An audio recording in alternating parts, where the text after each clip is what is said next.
Bapak Ibu yang berbahagia, marilah kita dengarkan dengan seksama arahan sekaligus membuka acara ini secara resmi yang akan disampaikan langsung oleh Bapak Dr. Eko Prasetyanto Purnomo Putro, SSI MSI MA, kepada Bapak Direktur Jenderal Bina Pemerintahan Desa. Dengan hormat kami persilakan. Assalamualaikum warahmatullahi wabarakatuh. Om Swastiastu, Namo Buddhaya, Shalom, selamat pagi, salam damai sejahtera untuk kita semua. Rahayu, rahayu, rahayu, salam kebajikan. Bapak dan Ibu yang saya hormati, kegiatan ini merupakan kegiatan yang sangat penting bagi kita. Pertama-tama, kalau kita memahami Undang-Undang 6 2014 tentang desa, salah satu hal yang penting adalah mengenai penganggaran. Ada 7 sumber pendapatan di dalam bab 8 mengenai pengelolaan keuangan dan aset desa. Nah, 7 sumber pendapatan itu antara lain adalah mengenai dana transfer ke desa. Bapak dan Ibu, mungkin kita berpikiran sekarang ini yang paling dikenal orang dana desa. Tapi sebenarnya transfer ke desa ini bukan hanya dana desa. Ya. Oleh karena itu, kalau dikelompokkan menurut Permendagri 20 2018, di sini selain PADES ada dana transfer ke desa dan pendapatan lain-lain. Bapak dan Ibu perlu sadari, saat ini hampir 75.265 desa di Indonesia ini sangat mengandalkan dana transfer. Artinya rata-rata PADES-nya masih kecil.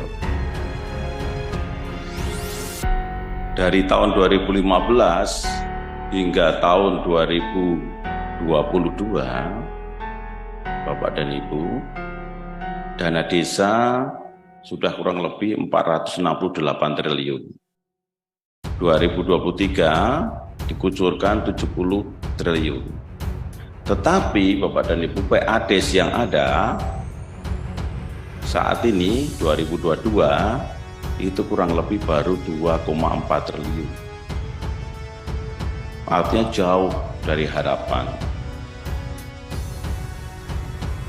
Oleh karena itu perlu usaha bersama, sinergi bersama antara pemerintah, pemerintah daerah, sampai ke pemerintah desa.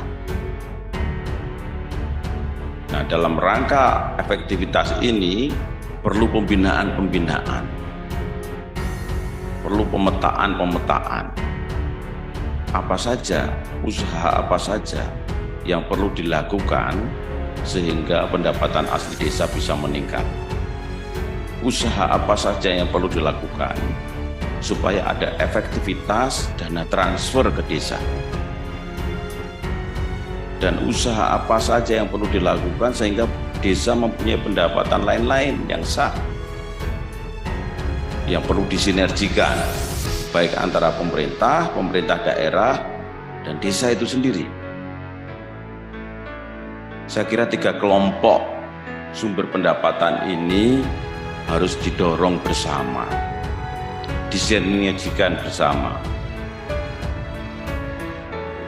Nah, Bapak dan Ibu, sehubungan dengan dana transfer yang ke desa ini menjadi topik workshop kita pada pagi hari ini, yang menjadi persoalan-persoalan dan perlu kita diskusikan. Yang pertama, Bapak dan Ibu, adalah bagaimana supaya desa-desa di Indonesia tidak hanya bergantung kepada dana transfer. Kemudian yang kedua, Bapak dan Ibu, bagaimana supaya dana transfer yang ke desa ini benar-benar bisa mendorong kemajuan desa-desa di Indonesia. Karena seperti kita ketahui, seperti yang dikatakan oleh Luther, seorang ahli tata negara Belanda, desa itu adalah fundament bagi bangsa Indonesia. Kalau desa itu maju, maka pemerintahan di atasnya pasti akan maju. Maka kita bersyukur pada pagi hari ini Ada teman-teman dari Kementerian Keuangan, ada teman-teman dari BPKP, ada teman-teman dari BPJS. Pak Muhyiddin bersama teman-teman memberikan pencerahan kepada kita, bisa kita diskusikan hal-hal apa yang bisa mengefektifkan. Pemerintah sudah tidak segan-segan memberikan kemajuan-kemajuan untuk desa.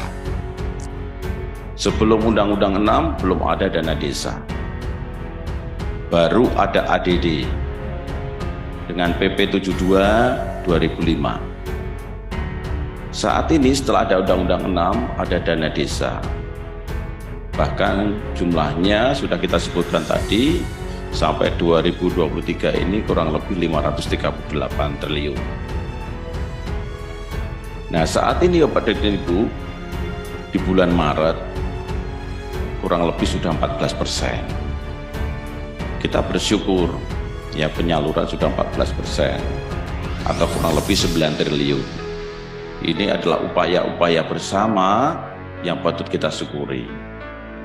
Pemerintah juga sudah memberikan dari dana desa 3% untuk operasional pemerintahan desa, di mana kita juga dari Kementerian Dalam Negeri juga membuka kode outputnya,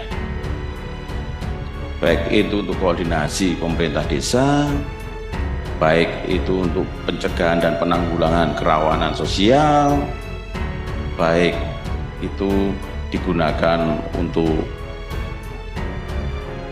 menanggulangi persoalan-persoalan seremonial yang dilakukan oleh desa, yang saat ini menjadi keluhan kepala-kepala desa. Ketika ada seremonial bagaimana dilakukan. Nah, upaya-upaya ini tentu saja Bapak dan Ibu dibarengi juga dengan bagaimana upaya administratifnya.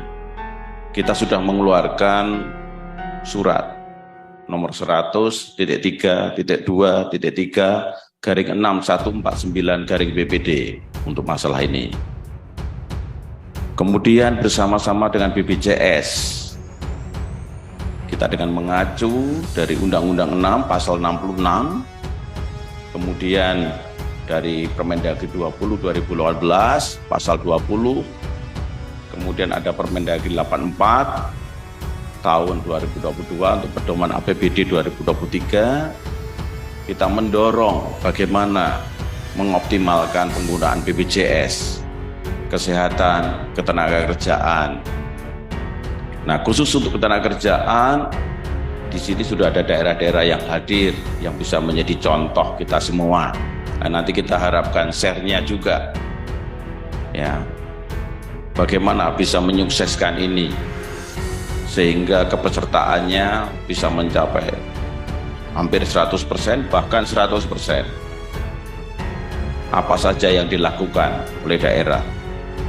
Bahkan lebih daripada itu, kalau kita kemarin sudah mendorong untuk pemerintah desa, kita berharap bagi daerah-daerah yang mempunyai kemampuan keuangan daerah yang tinggi, bisa mendorong juga untuk RT, RW, BPD, bahkan masyarakatnya rentan. Nah, ini semua upaya-upaya untuk membangun fundamental desa. Artinya kalau kita kelompokkan secara simpel, lebih simpel Bapak dan Ibu, ada kaitan yang erat antara pemerintahan, termasuk di dalamnya penganggaran, kelembagaan, dan membangun masyarakat itu sendiri. Nah, upaya-upaya ini telah dilakukan kita bersama, baik Direktorat Jenderal Bina Pemerintahan Desa bersama dengan teman-teman kementerian, lembaga yang lain. Nah, Bapak dan Ibu, dengan upaya-upaya ini kita berharap kita bisa mewujudkan apa yang dicita-citakan oleh Bapak Presiden melalui RPJMN nomor 18 tahun 2020. Ya. yaitu mengenai RPJMN 2020-2024, yaitu bagaimana kita membangun daerah pinggiran dan desa. Kemudian apa yang dikatakan oleh Bapak Presiden kepada kita semua untuk mewujudkan visi Indonesia Emas tahun 2045, di mana salah satu pilarnya adalah mengenai perekonomian. Ini upaya-upaya Bapak dan Ibu yang harus kita lakukan secara lebih bersinergi.